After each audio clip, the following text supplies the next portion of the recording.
حکم دے گا وہ اس کو اگلے کو قتل کرے گا۔ ہاں یہ اور بات ہے کہ اس کا ایک وزیر بھی ہے، یہ جو دماغ ہے، عقل ہے، یہ دل کا وزیر ہے۔ وزیر اس کو رائے دے گا کہ دیکھو اگر تم نے اس کو قتل کر دیا تو تم بھی پکڑے جاؤ گے، تم بھی پھانسی چڑھ سکتے ہو۔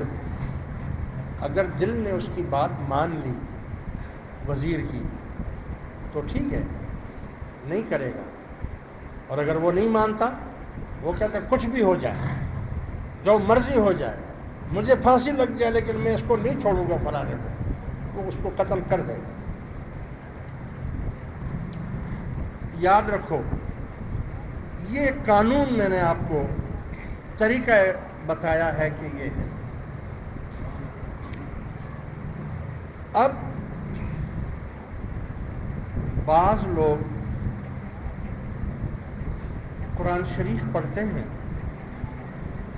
اور قرآن شریف پڑھ کر کہتے ہیں جی ہم تو صرف قرآن کو مانتے ہیں اور کسی چیز کو ہم نہیں مانتے،